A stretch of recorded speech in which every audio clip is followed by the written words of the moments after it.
तो हेलो बच्चा लोग, कैसे हो? होप करते हैं सब लोग बढ़िया होंगे, मस्त होंगे। आओ आओ हम देख लेते हैं सिलेबस किसका, इकोनॉमिक्स का। और इकोनॉमिक्स, बिजनेस इकोनॉमिक्स का सिलेबस हमें देखना जरूरी है ताकि हमको एक बेसिक समझ में आ जाए कि भैया हमको कौन कौन सा टॉपिक पढ़ना है। हमको पता चल जाए कौन कौन सा टॉपिक पढ़ना है। ठीक है भैया? आवा भैया, आवा, आवा हो। देखा? तो देखिए भैया लोग, पहले तो इंट्रोडक्टरी माइक्रो इकोनॉमिक्स, यानी हमको पता चल गया कि भाई हमको माइक्रो भी पढ़ना पड़ेगा और हमें कहीं ना कहीं मैक्रो भी पढ़ना पड़ेगा। यानी 11th का भी टॉपिक पढ़ना है हमको और 12th का भी टॉपिक पढ़ना है। ये अपने दिमाग में बैठा लीजिए। सिलेबस पढ़ने से पहले दो चीजें अपने पास रखिएगा। एनसीईआरटी एकदम जरूरी है। अगर आप एनसीईआरटी नहीं पढ़े हैं 11th में या 12th में, तो इस समय मत खोलिएगा। ये एकदम मैं आपसे एकदम हाथ जोड़ के विनती कर रहा हूं कि अगर एनसीईआरटी आपने 11th 12th में नहीं खोली है तो इस समय मत खोलिएगा। बट अगर आपने थोड़ी बहुत भी एनसीईआरटी पढ़ी होगी 11th 12th में, तो एकदम आपसे मेरी निवेदन, मतलब निवेदन करता हूं कि आप एनसीईआरटी खोलिए और एनसीईआरटी से टॉपिक को कंप्लीट करिए। अब हम आते हैं इंट्रोडक्टरी माइक्रो इकोनॉमिक्स में। इंट्रोडक्शन में ऑब्वियस सी बात है, थ्योरी ऑफ कंज्यूमर बिहेवियर। ये आपको पढ़ना होगा। What is micro economics, central problem of the economic. ठीक है? कंज्यूमर इक्विलिब्रियम, जिसमें meaning and attention of equilibrium through utility approach, याद रखिएगा। वन और two commodity cases, consumer budget and optimal choice of a consumer. ठीक है? 11th का topic है। डिमांड आपको पढ़नी होगी, मार्केट डिमांड आपको लिखना होगा। Demand, determination of demand, demand schedule, demand curve, movement around shift, demand elasticity of demand, measurement of price elasticity of demand, percentage total expenditure, factor determining the price elasticity of demand for a goods. अब consumer equilibrium की अगर हम बात करें, consumer के अगर हम theory of consumer behaviour की बात करें, तो अगर हम 11th की बुक्स में देखें तो आपको कौन कौन सा टॉपिक पढ़ना है। कंज्यूमर इक्विलिब्रियम पहला चैप्टर, दूसरा चैप्टर कंज्यूमर इक्विलिब्रियम देख लीजिएगा, डिमांड देख लीजिएगा और थ्योरी ऑफ डिमांड भी आपको पढ़नी पड़ेगी। ये आपको ध्यान देना है। उसके बाद से production of cost. Production of cost में आप देख लीजिए प्रोडक्शन फंक्शन, जिसमें short run long run production function की बात करेगा। शेप ऑफ पीपी एमपी, ये इंपॉर्टेंट है, यहां से क्वेश्चन आपके बन सकते हैं। Cost and revenue, concept of cost, short run cost curve, fix variable cost, total average marginal cost, concept of revenue, total average marginal revenue and relationship production equilibrium, and MC and MR. ये सारी चीजें आपके पास हैं। यानी आपको एमसीएमआर भी पढ़ना होगा, प्रोडक्शन ऑफ कॉस्ट भी पढ़ना होगा, ये सब कुछ आपको देना होगा। Theory of form under perfect competition में बात करेंगे, यानी लास्ट के जो दो चैप्टर्स आपके दिए हुए हैं, feature of perfect competition, profit maximisation, price determination of under perfect competition, equilibrium price, effect of shift in demand and supply. Supply भी पूरा का पूरा आपको पढ़ना ही पड़ेगा। सप्लाई भी पूरा पढ़ना ही पड़ेगा, जिसमें आपका सप्लाई का पूरा स्ट्रक्चर दिया हुआ है। Market equilibrium and simple application. Market equilibrium में आपको excess demand, excess supply, application, price ceiling and price flooring. ठीक है? जितने भी आपके पास टॉपिक दिए हुए हैं, जो भी आपके सिलेबस का टॉपिक दिया हुआ है, आपको टॉपिक से कहीं अलग नहीं जाना है। जो भी टॉपिक दिया हुआ है उसी टॉपिक पे स्टिक रहिएगा। एनसीईआरटी की किताब अगर पढ़े हैं तो उठाइएगा, नहीं पढ़े हैं तो बिल्कुल ही मत छुइएगा। जिस भी साइड बुक से आपने पढ़ा हो, जो भी साइड बुक आपने लगाई हो, उस साइड बुक में ये टॉपिक को मार्क करिए और उनको पढ़ जाइए।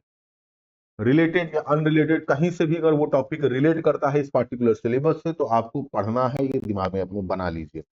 मैक्रो इकोनॉमिक्स में introduction of national income and accounting. अब व्हाट इज माइक्रो इकोनॉमिक्स आपको पढ़ना होगा। Basic concept of micro economics, circular flow, aggregate related to next, जिसमें factor cost, basic price market, GDP. मतलब शुरुआत के दो तीन चैप्टर तो आपको पढ़ने ही पढ़ने हैं मैक्रो इकोनॉमिक्स में। मनी एंड बैंकिंग, ऑब्वियस सी बात है, meaning and function, supply of money, money creation, money multiplier, central. अब देखो, money creation and money multiplier, money multiplier तुमको पढ़ना ही पड़ेगा। ये चैप्टर में तुमको मनी एंड बैंकिंग वाले चैप्टर से जब तुम थोड़ा सा आगे जाओगे, तो तुमको केवाईसी वाला जो क्वेश्चन टॉपिक है उसमें तुमको देखने को मिलेगा। ठीक है? Policy tool to control the money supply. ठीक है? सेंट्रल बैंक फंक्शन, ये इंपॉर्टेंट है, यहाँ से आपके क्वेश्चन बन सकते हैं। ये आपके करंट अफेयर्स में भी क्वेश्चन आएगा। आगे देखते हैं हम। Determination of income and employment, aggregate demand and risk component. Aggregate demand पढ़नी होगी आपको। Determination of income of two sectors, problem of excess demand, deficient demand, measure to correct them, change in government spending, taxes and money supply, multiplier mechanism. ये आपको पढ़ना ही पढ़ना है। Government budget की बात करें तो गवर्नमेंट बजट में government budget, classification of receipt, classification of expenditure, balance surplus and deficit यानी बैलेंस ऑफ पेमेंट भी आपको पढ़ना होगा। ओपन इकोनॉमिक माइक्रो इकोनॉमिक्स की बात करें तो बैलेंस ऑफ पेमेंट आपको देखना है, बैलेंस ऑफ पेमेंट में surplus and deficit, foreign exchange rate, determination of exchange rate और मैनेज्ड फ्लोटिंग, ये सब कुछ आपको देखना पड़ेगा। अगर हम ओवरऑल की बात करें तो पूरी की पूरी बुक 11th की 12th की माइक्रो और मैक्रो तो पढ़नी है, प्लस इसके साथ साथ इंडियन इकोनॉमी भी आपको पढ़ना पड़ेगा। ठीक है, इसके साथ साथ इंडियन इकोनॉमी भी आपको पढ़ना पड़ेगा। ठीक है भाई, आगे हम देख लेते हैं क्या, आगे हम देख लेते हैं इंडियन इकोनॉमी। इंडियन इकोनॉमी में क्या क्या है भाई, इंडियन इकोनॉमी में देख लेते हैं। इंडियन इकोनॉमी में अ brief introduction of state of Indian economy on the eve of independence. Ewe of independence पे जो आपका होगा, ऑब्वियस सी बात है, इंडियन इकोनॉमिक्स में, इंडियन इकोनॉमिक सिस्टम में अगर आप देख लीजिए, इंडियन इकोनॉमिक सिस्टम में आप देख लीजिए तो क्या क्या देखना होगा आपको।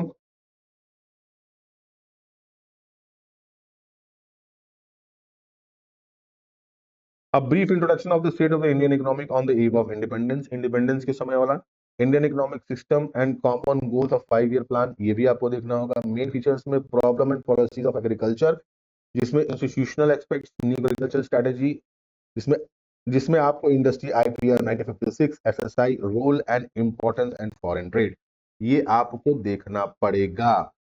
Economic reform since 1991, macro economics meaning, जिसमें economic reform since 1991, features and appraisal of liberalism, globalisation and privatisation, LPG policy आप पढ़नी है। अगला देखिए, current challenges facing the Indian economy, human capital formation, rural development, employment, environmental and sustainable development. बीच के 4 chapter आपको पढ़ने ही पढ़ने हैं, human capital formation, rural development वाला, एम्प्लॉयमेंट वाला और एनवायरमेंटल एंड सस्टेनेबल डेवलपमेंट। बीच के जो 4 चैप्टर्स हैं वो आपको पढ़ने हैं।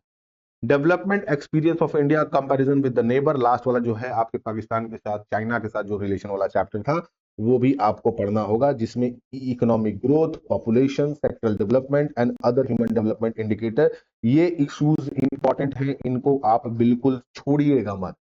अगला डेवलपमेंट स्ट्रेटेजी जो भी होगी आपको पढ़नी। अब हमको ध्यान देना है कि हम इस पे कहां से इसको हम मैक्सिमाइज कर सकते हैं अपनी तैयारी को इन आने वाले 45 डेज के बीच में। करीबन करीबन मैं आपको बताया था कि 11 मई से लेके 31 मई के बीच में पेपर होना है। ठीक है, इसके बीच में कोई एक डेट मिल जाएगी, इस डेट में आपका पेपर होगा। ऑब्वियस बात है, इकोनॉमिक्स है तो इकोनॉमिक्स के लिए आपके करीबन करीबन आपको 45 डेज का एक रेशियो मिला हुआ है, इस 45 दिन में आपको पूरे का पूरा पेपर तैयार करना है। अब तैयार करने के लिए एक बात याद रखिएगा, या तो आपके पास एनसीईआरटी होगी, ठीक है। अगर आपके पास माइक्रो और मैक्रो की एनसीईआरटी नहीं है, आपने उसको हाथ नहीं लगाया है, तो अभी बिल्कुल मत हाथ लगेगा, नहीं तो पागल हो जाएंगे। आप उसको छोड़ दीजिए, अगर साइड बुक से पढ़े तो ठीक है, नहीं तो कोई बात नहीं। बट इंडियन इकोनॉमी के लिए बिल्कुल जरूरी है कि आप एनसीईआरटी ही हाथ लगाइए, क्योंकि मैक्स टू मैक्स क्वेश्चन आपको यहाँ से देखने को मिलेगा। हम दूसरा क्या करेंगे, दूसरा हम कोशिश करेंगे कि हम एमसीक्यूज जितना हो सके उतना हम कवर अप करेंगे, जितना एमसीक्यूज हम लगाएंगे उतना ज्यादा हमारे लिए बेनिफिशियल होगा। तीसरा, हमें पीवाईक्यूज को लगाना बहुत जरूरी है, ताकि आप पेपर के स्ट्रक्चरिंग को समझ पाएंगे, कौन सा पेपर इंपॉर्टेंट है, कौन सा क्वेश्चन इंपॉर्टेंट है, किस चैप्टर से क्वेश्चन ज्यादा बनते हैं, एक मॉड्यूलेशन आपको समझ में आएगा।